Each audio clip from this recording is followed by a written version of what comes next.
on continue avec notre émission. Eh bien, soirée 7, nous pouvons recevoir même 10 invités, même 50. On peut donner à chaque personne même une minute. Question que tout le monde s'exprime. Il est là, un de rares invités, Monsieur Othon. Bonjour. Bonjour, monsieur le journaliste. Vous allez bien? Oui, ça va. Un peu de stress. Un peu de fatigue là. Oui, je viens de connaître un accident au moment où je venais ici. Comment? Dieu merci. Voilà, juste ici sur Boulevard, entre Boulevard et Régis des Eaux, au croisement, là, il y a une remorque qui n'avait plus de frein. Et nous étions derrière ces remorques-là. Et du coup, ça a commencé à faire des dégâts. Donc, heureusement, on était prudents. Et je me suis retrouvé ici même, j'avais des histoires à main, je ne l'ai plus. Donc, je ne l'ai plus. Que Dieu soit loué. Amen. Alors, comment est-ce que vous trouvez, on commence par là, interdiction à des remorques de circuler à travers la ville de Kinshasa avant 21h. Mais cette mesure n'a jamais été respectée. C'est quoi le problème? L'état des droits. Non, mais bon, c'est clair, c'est l'incompétence de certaines autorités qui ne savent pas se mettre à la hauteur de leurs tâches, qui ont été responsabilisées. Et voilà, aujourd'hui, je pouvais perdre ma vie, laisser ma famille. Mon frère, tu ne pouvais pas perdre ta vie parce que Dieu n'avait pas encore dit son dernier mot. Oui, voilà. C'est ça, mais nous devons, ça doit interpeller, surtout à l'état où et en pleine ville. À l'état où j'ai vu ces remorques-là, c'est déplorable, mais heureusement, Dieu de notre côté, nous allons bien. Merci beaucoup. Très bien. Vous êtes dans quel parti politique? Je suis de l'ANOGECO, parti cher à Fabrice Lonkeke, nous sommes membres de l'Union Sacrée. Voilà. Très bien. Donc, je salue d'ailleurs en passant. Comment est-ce que vous analysez le remaniement du gouvernement Sama Lukonde II au sein de votre parti? Écoutez, bon, dans toute chose, lorsqu'il y a un changement, on doit d'abord faire une marche en arrière pour voir. On ne parle pas d'un changement s'il n'y a pas eu de l'aspect négatif. Donc, s'il y a un changement, c'est qu'il y a quelque part de négativité dans certains ministères ou certains ministres qui ont été nommés. Et sinon, il y a un adage qui dit on ne change pas l'équipe qui gagne. Ouais. Donc, quand il y a changement, c'est qu'il y a quelque chose qui ne va pas. Et je prends cela aussi dans un volet politique, dans le sens que le président de la République a une vision, mais cela lui a trouvé dans un état où le pays est agressé. Alors, vous allez constater avec moi que les ministères qui sont beaucoup plus touchés, ce sont les ministères qui vont dans cet aspect-là lié à la sécurité et au social des Congolais. Donc, je parlerai de ministère de l'Intérieur, de la Défense, et voire même de l'économie. Donc, ce sont des ministères clés qui entraient dans la vision du chef de l'État. Malheureusement, ceux qui étaient là, pour moi, ils n'ont pas pu faire quelque chose. Donc, ces changements-là signifie, et c'est un signe qui justifie également que le président veut réellement que sa vision soit concrétisée à travers comment je peux dire, à travers des ministères qui pourront apporter quelque chose dans la vision du chef de l'État. Et vous, en tant que Congolais, vous pensez que cette équipe ou les 12 nouveaux membres du gouvernement qui sont venus peuvent venir redorer quand même l'image ternie des Warriors? Je m'aimerais d'abord m'adresser à ces nouveaux nominés pour leur dire que ce ne sont pas des nominations comment je peux dire, fantaisistes. Ce ne sont pas des nominations de récompense. Ce sont des nominations. Pas des cadeaux. Pas des cadeaux. Ce sont des nominations responsables. À leur place, je ne pouvais même pas fêter parce que je vis beaucoup en train de fêter comme si c'était une nomination de gloire. Mais en regardant ce qu'il y a en face de nous, surtout avec la situation de l'Est du pays, des Congolais sont en train de mourir, à Kwamoutou n'en parlons pas, il y a beaucoup de dégâts, et cette histoire doit cesser. Et pour que cette histoire doit cesser, chacun doit prendre ses responsabilités. C'est un remaniement, je peux dire, ça doit être rationaliste. Et une concrétisation de l'action du gouvernement à travers la vision du chef de l'État. Je pense que Excellence Sama Lukonde a une lourde responsabilité. Il doit tirer à ses ministres des oreilles. Ce n'est pas un cadeau. Alors, et vous pensez qu'un vent nouveau est arrivé, par exemple, au ministère de l'économie, avec la dépréciation du franc congolais? Les francs congolais avaient perdu quand même son importance depuis plusieurs années, ce n'est pas aujourd'hui. Et ça continue, pas de freins. Vous pensez que Vital Kamerhe, s'il faut que je cite quand même le nom de ce ministre, Vital Kamerhe peut faire quelque chose de bon pour les Congolais? Écoutez, je pense que si le président porte son choix sur... Vous-même, on n'est plus sur les choix du président, oui, on est sur votre lecture effectivement, de la personnalité. Effectivement. Mais quant à moi, je dirais, ce sont des choix quand même judicieux et des choix responsables. Pourquoi? Parce que ce sont de technocrates dans ces domaines-là, particulièrement Vital Kamerhe. Je le connais depuis longtemps et nous connaissons son parcours. Il a été plusieurs fois dans de hautes fonctions de la République et surtout en matière d'économie, il maîtrise bien. C'est une situation d'urgence vu la situation actuelle du pays dans l'aspect social et ça va mal. Je pense que en termes de spécialistes, Vital Kamerhe peut faire quelque chose dans les 8 mois qui est resté pour le mandat du président Félix Antoine Tshisekedi. Très bien. Et quand vous voyez le président du MLC, Jean-Pierre Bemba Gombo, le chairman, du côté de la défense avec l'infiltration au sein de l'armée, de FARDC, on parle même de la police, le service de sécurité et consorts, la défense de la RDC, vous pensez que Jean-Pierre Bemba Gombo tombe quand même, ses choix tombent quand même au bon moment? Oui, je pense oui, parce que déjà, s'il ne faut pas rappeler son passé, il a été en prison à cause de ce genre de situations. Donc pour dire qu'il a de la maîtrise sur ça, il a dirigé plusieurs fois des troupes d'armée pour aider nos pays voisins pour des interventions. Et si je me rappelle dans ses discours, dans des anciens discours lors des élections passées, il disait toujours, si on lui confie, si on lui votait au moment où il était candidat président de la République, à 6 mois, il va mettre terme à cette histoire de l'Est. Je pense que, monsieur, son excellence... Ce n'était qu'un discours de propagande. Effectivement, je suis en train de l'interpeller. S'il peut recourir à son discours, à cette vidéo, et je pense qu'il peut aider maintenant le président en place. Quant à moi, je lui souhaite que de bonnes chances parce que c'est les Congolais qui souffrent. C'est nous les Congolais qui souffrons. Donc nous pouvons que souhaiter que les choses changent et que cette guerre puisse...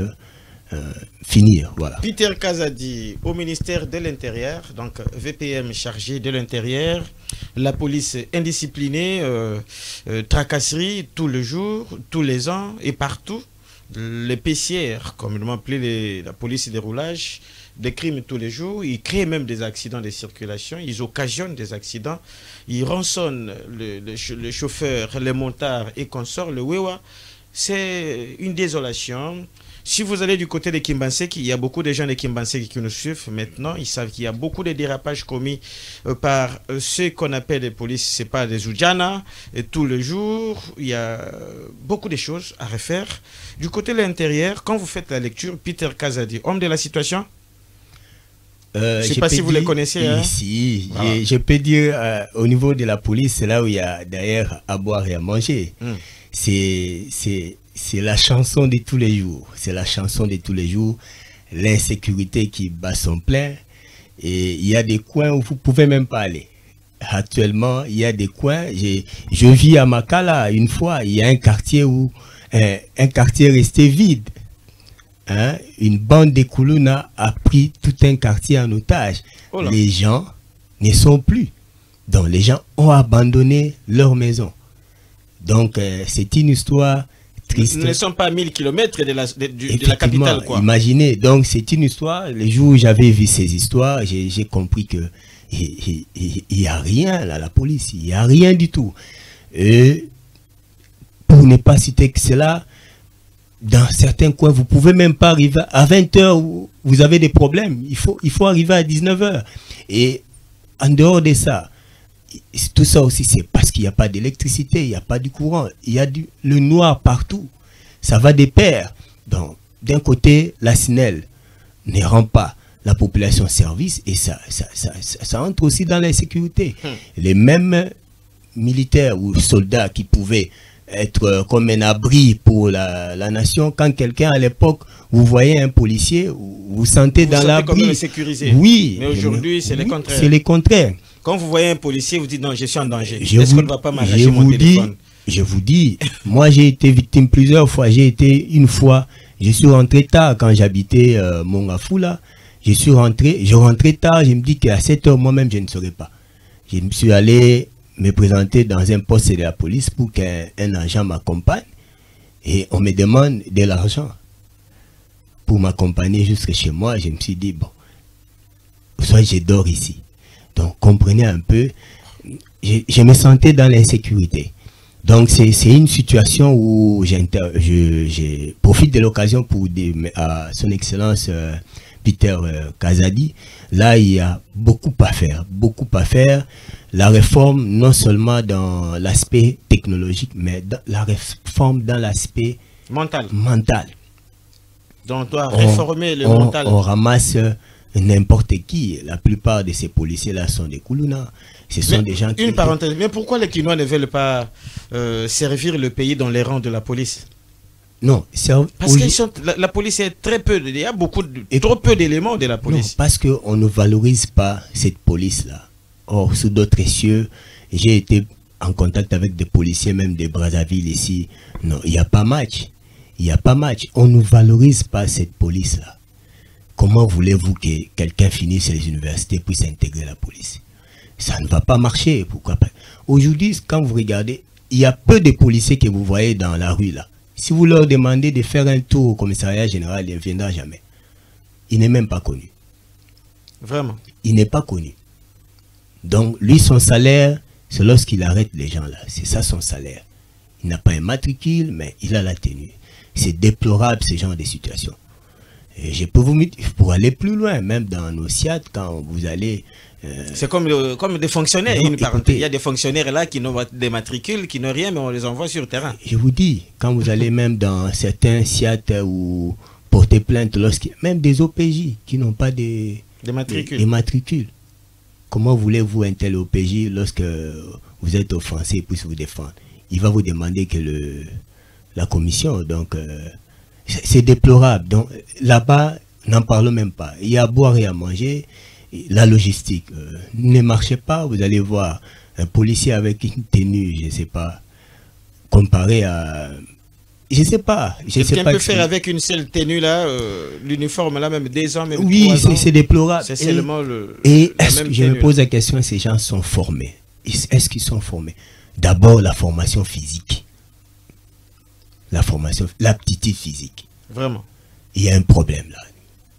Le mental. Il y a un problème. L'intellectualisme, il y a un problème. L'effectif n'aura pas sa place lorsqu'on ne valorise pas cette police. Donc la police congolaise doit être valorisée. Moi qui vous parle là, j'avais des ambitions de travailler dans ces sein de la police. Oui. Quand j'étais à l'université, je rêvais ça. Je rêvais ça parce que je voyais à l'époque, quand vous êtes en face d'un officier, vous sentez l'intellectualisme, vous sentez les niveaux. Mais aujourd'hui, le niveau est très bas. Je pense que c'est lui qui est placé maintenant à la réforme. Je crois qu'il y a le général Patient, si je m'abuse. Comme il est maintenant à côté de la réforme, il doit revoir vraiment cette histoire de la police. Très bien. On est en train de chuter là et d'avancer petit à petit avant de parler du contrat chinois. Un peu de sport. Vous suivez aussi les sports? Oui, bien sûr, Parfois. je suis amoureux des sports. Voilà, vous êtes amoureux en des général. sports. Comment est-ce que vous trouvez le sport congolais, les clubs, tous les clubs éliminés des interclubs de la CAF, l'équipe nationale peine à peine. C'est à peine que nous avons eu quand même une victoire. Ça fait des années que les Léopards n'ont jamais remporté une seule rencontre de football. Peut-être que la venue de Kabulo, François Mwana Kabulo, a porté quand même de la chance parce que quand il est nommé la nuit, pendant la journée, les Léopards jouent et ils remportent quand même le match. Kabulo, Mwana Kabulo peut redorer quand même l'image ternie du sport congolais qui chute, qui a dégringolé de plusieurs étages. À mon humble avis, je pense que la politique a de l'influence sur tout. Vraiment. Quand ça ne marche pas, quand la tête ne va pas, tout ne va pas fonctionner. Donc je pense que, puisqu'au niveau de la tête, le président de la République est en train de faire des choix qu'il a fait aujourd'hui, ces gens-là doivent exécuter. Il y a une très mauvaise politique, surtout en matière de sport. On n'a pas de centres, on n'a pas de centres de formation. Aujourd'hui, il y a des talents dans la rue.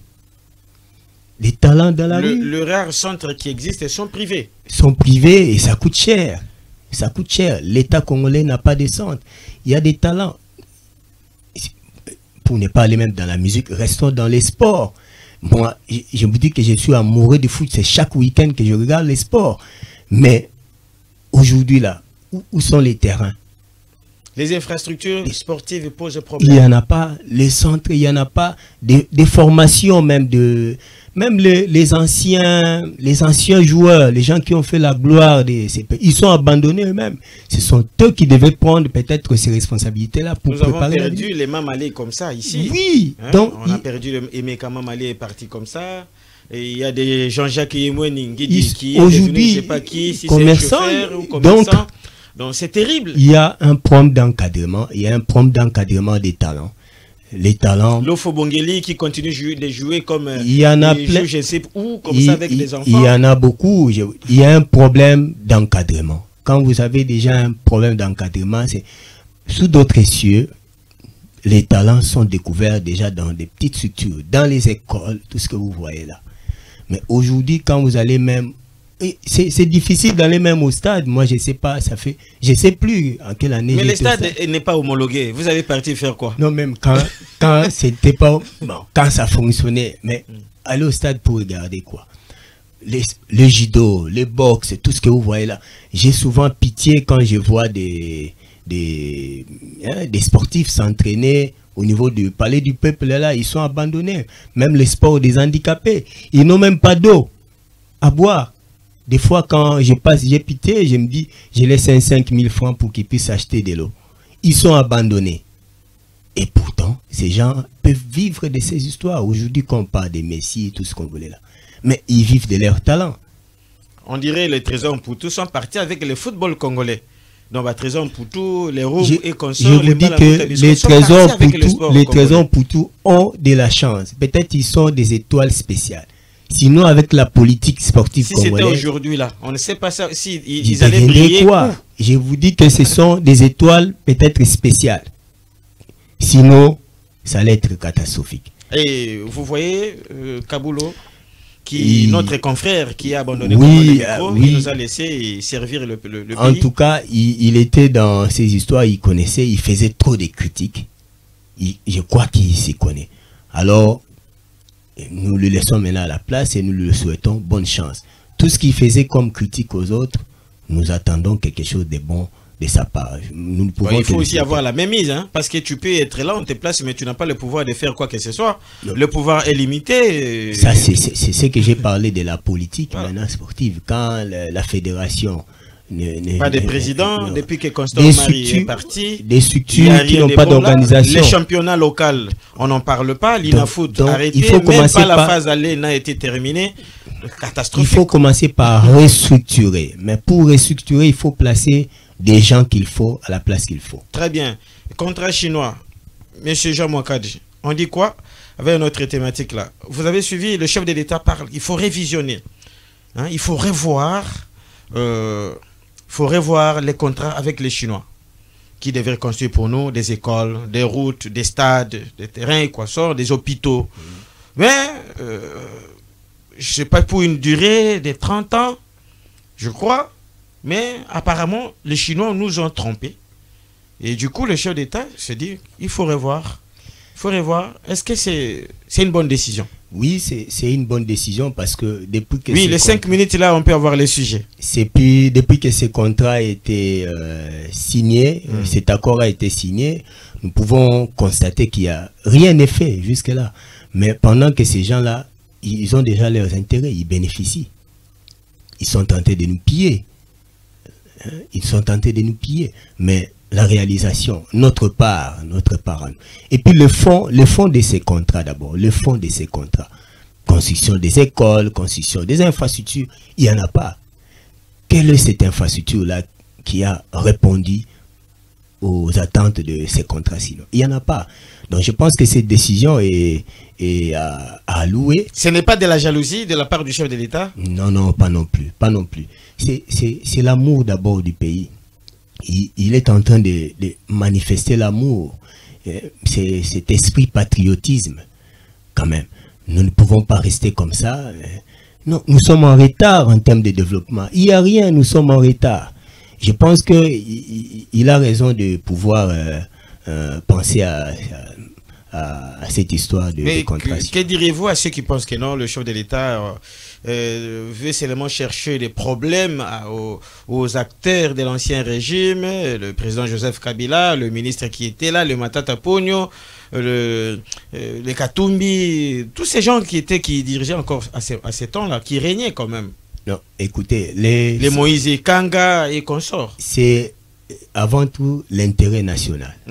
Si c'est pour l'intérêt de la nation, si c'est pour l'intérêt du peuple congolais, je pense que nous allons... Jancy, il faut me faire signe, hein? Je ne vois pas très bien là. Si c'est pour l'intérêt du peuple congolais, c'est important. Il ne faut pas voir les intérêts égoïstes. Les intérêts égoïstes, quand vous nous citez des noms là, ce sont des noms des personnes. Ils ont travaillé pour leur ventre et non pour la nation. Si cela a de l'intérêt pour la République, je pense que c'est important. C'est important. Alors, vous pouvez répondre à cette question. Révision du contrat chinois, pour quelle fin? Ça, c'est la question des téléspectateurs. Répondez. Pour le développement de notre pays, sur tous les plans, social, économique, tout ce que vous voulez là. Voilà. Alors, quels seraient vos derniers mots pour aujourd'hui, votre passage? Nous avons parlé de l'actualité, nous avons parlé de votre parti. Vous postulez s'il y a élection? Oui, en tout cas, j'aimerais bien me retrouver dans le Parlement du mandat prochain. Vous voulez faire une figuration ou vraiment c'est la conviction de servir le pays en tant que parlementaire? Je sers déjà les pays dans beaucoup de secteurs. Je pense que c'est le moment aussi pour nous de servir. Le parti politique dont je vous parle, c'est Nouvelle Génération Consciente. Okay. Donc inutile d'aller dans la profondeur. Vous n'êtes pas au gouvernement, hein, votre parti? Nous ne sommes pas au gouvernement. Nous nous battons maintenant pour avoir une place dans le gouvernement au mandat prochain. Ok. Alors, vous demandez aux téléspectateurs quoi? Nous demandons aux gens du quartier, à ceux qui vous connaissent, que les gens retiennent quoi aujourd'hui dans votre passage? Ce que je peux dire à ceux qui me suivent, gardons l'espoir. Gardons l'espoir, ne baissons pas les bras, continuons à travailler, continuons à soutenir les bonnes idées. Là où ça ne marche pas, il faut le dire tout haut. Là où ça marche, il faut applaudir. J'encourage tout le monde et j'apporte également mon soutien à toute cette population de tous les coins du pays qui sont tentés de subir l'injustice sociale, l'injustice à tous les niveaux. Vous avez notre soutien et vous avez notre courage. Très bien. Merci beaucoup. C'était là Serge Autant de la Nogeco. Des Nogeco. Voilà, mesdames et messieurs, on a fini. Je ne bouffe même pas 30 secondes. Merci beaucoup à Jean Mouakadi, merci beaucoup à Jean Simaël et à Jires Lai, merci beaucoup à notre DG, manager Raymond Louneko Nsiala et à toute la rédaction. Alors, je vous retrouve demain à 14h 2023. Les acteurs s'expriment. Au revoir. Merci. Asta